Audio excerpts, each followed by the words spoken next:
I get it. The last thing that you would ever need in your life is to fall for another narcissist. In this video, I'm going to identify certain things that will help you to never fall for a narcissist again.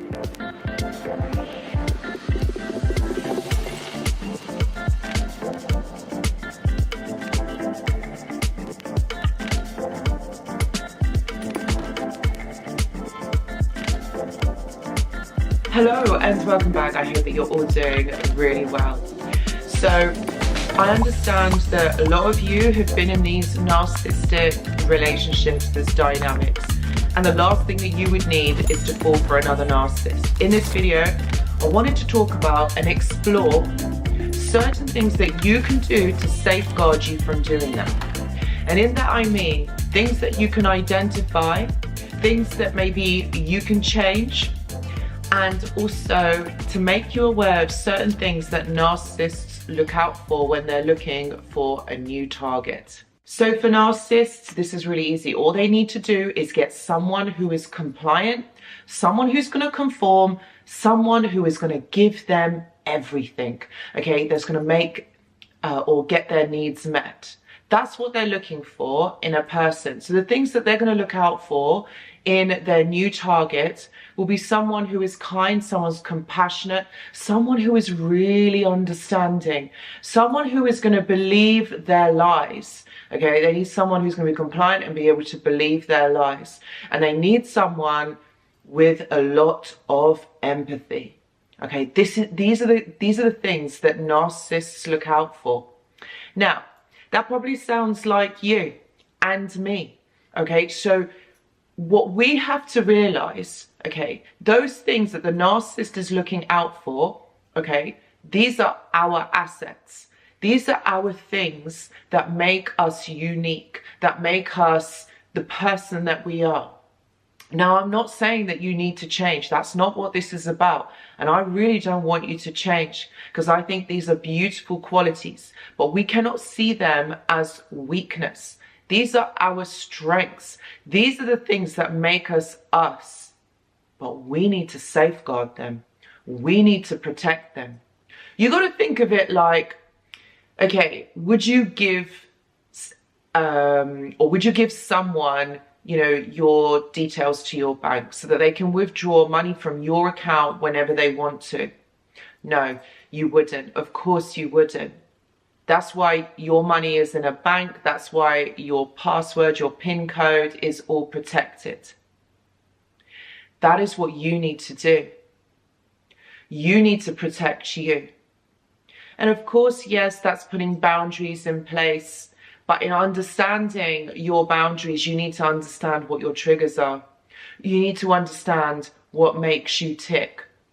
And that's all about connecting to yourself, understanding you, and really getting to know who you are. Because then you know what your triggers are.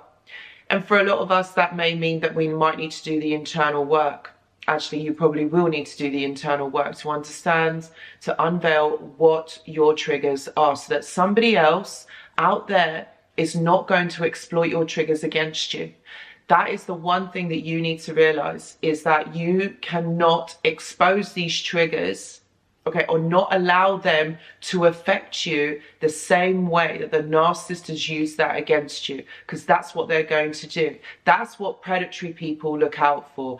They look out for things that will help them to be able to manipulate you. And the only way that you can manipulate someone is if you use their weaknesses against them. Because what happens is they then become emotionally weak, and then they are easier to manipulate. You can lie to them, you can gaslight them. That person is going to believe what you're saying. And so that's why it makes it really easy for the narcissist to be able to manipulate you, and then they control you. So it's not about changing who you are, no, because those are your assets. This is really about safeguarding those things that you already have. That is what is important. And the way that you do that is, like I said, you've got to understand what your triggers are. You've got to understand those qualities that you hold. And you've got to put barriers in place. That is really understanding and getting to know that person and understand and see the truth of it. It's how that person makes you feel. How do you feel internally? That is what you need to really understand, is like how that person makes you feel. If you feel that they are being awful, if you feel that they're being exploitative, nasty to you, always put the blame onto you, that's not going to make you feel good. That's not going to make you feel happy inside. You know that person isn't for you. They are against you. And that is what I'm saying. That's what you need to look out for when you are around certain people. How do they make you feel? Your intuition is an integral part of this. Okay, your gut feeling, because it's never wrong. Okay, this person who is toxic, okay, they have expectations of you. They want certain things from you, but they never give anything in return. So it makes it really difficult to have like a reciprocal relationship with this person, whether that's a partner, whether that's a family member, whether that's at work even, or friends. You have to understand that not everyone is going to be for you. There are going to be lots of people that are against you. There's going to be people who are jealous of you, okay, because they see that you're shining, they see that you're doing good, but they're not going to celebrate that with you. They're going to want it for themselves. They might even want to take it from you. So you have to ascertain, you have to use your intuition here. You have to use your gut feeling here. How is this person making you feel? And you have to put protection in place. I know this is a sad world that we live in. I know. But what's the alternative? You're going to trust them? You're going to allow these people into your life? You're going to allow this to keep happening to you? No. This is about really understanding and seeing the red flags. If somebody is not making you feel good, if you come away from that person and you feel drained, like to the point where maybe you might even need to take a nap. And you know what? This has happened to me so many times. Like when you're around people that are not for you, they really drain your energy. And there's many times where I've come away feeling like, oh my God, like seriously, you know, I've only spent like a few moments with this person, but I actually feel like I need to go for a nap. Or I feel really angry, or I feel really anxious around this person. Those are the things that you need to look out for, because what this person is doing is they're also draining your energy. They're not only draining your time, your kindness, your goodness, but also your energy. And this is a big indicator. Narcissists will always be nice to you at the beginning. They will always show you that they are so wonderful. They'll show you this illusion. So that is how you form your first impression of this person. But do not be fooled. Do not be fooled. Because over time, the narcissist is not going to be able to sustain this. Okay, so they will show their true colors over time. This is why I always say, take it slow. Get to know this person. Really see it for what it is, like what's going on. At first, you're not going to be able to, because when you meet someone for the first time, they're going to be showing you all the good stuff. There's going to be kind of like an act, whether the person's toxic or not. Like we all do that. We all do it because we want to form a good first impression. But this is what I'm saying. You've got to take your time with this. This has got to be a slow burner. You've got to get to know that person and see what they are about. And if you find that over time, this person is taking more than what you are offering, you need to think about this, and you need to put protection in place, or actually even get away from this person, because actually this person is not bringing anything to the table. They're taking from you, but they're not bringing anything to the table. And so that I feel like that is the biggest thing that you need to understand, like going forward. Like if you're thinking, how am I going to know, you know, I'm dating again, how am I going to know if this person is narcissistic? You know, male narcissists are really charming. Okay, they charm you to the ground. Female narcissists are very seductive, okay, and they use their femininity against you. All right, so these are the things that you've got to look out for. If someone is being overly charming, overly seductive, what is their agenda? What is that about?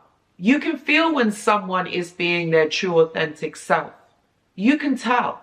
Of course you're going to tell, because this is your intuition telling you. You're going to know. But when someone's not, you kind of, I don't know about you guys, but you kind of like think, what's going on here? Like, why are you being like this? And it might take 2 or 3 times that you get to see that person or be around that person. Narcissists are not always easy to spot at first. It may take a few times of you know, like being around this person. But what I will say is, over time, when you're spending a certain amount of time with this person, you will click it. You will click it, because your intuition is going to tell you like something isn't right. It's about the things that they say, the words that they use, the things that they talk about. Like, why would you be talking about that? Or like, why would you say that? The way that they make you feel. You see, narcissists develop relationships very quickly. There's almost this kind of obsessive nature to it. You feel this, you know, this pull towards this person. Take a step back and think, why is this person moving this relationship on so quickly? Like, what's going on here? Why does this need to develop so quick? You know, and just realize that, why are they rushing this? What's going on here? And that's a big indicator that they're trying to pull you in. They're trying to lure you in, because that's what they do. Another indicator is that narcissists say a lot of things, but they don't follow through. So if someone's telling you something you want to hear, well, that's exactly what it is. They're telling you what you want to hear. Where is the proof? Where is, like, what have you done? What have you done about it? Usually they don't. And that is another indicator with narcissistic individuals. So in this, what I would say to you is, use your intuition, use your discernment. You'll know. You're not going to get fooled again. You're not going to get played again. But you need to protect your assets. You need to protect you. Okay, because otherwise this is going to be exploited against you. And that's not what this is about. It's not about you changing who you are. It's about protecting who you are. So if you are someone that is going through this or would like to get to know a little bit more, please know that I do offer one-to-one consultations. Please see the description box below. I've also got a mentorship, and I've also got a journal club. And if you'd like to join them for a small monthly fee, please see the description box below for more details. Also, I do have a Discord server. And within that, we have a community of like-minded individuals, people who have similar experiences to yours. And if you'd like to talk with people, connect with others in a safe space, please do check out the Discord server. The link is in the description box. Have a look, see if you like it, see if it's for you. You know, it's absolutely free to join. There's no costs involved. So guys, thank you so much for watching, and I will see you in the next video. Goodbye.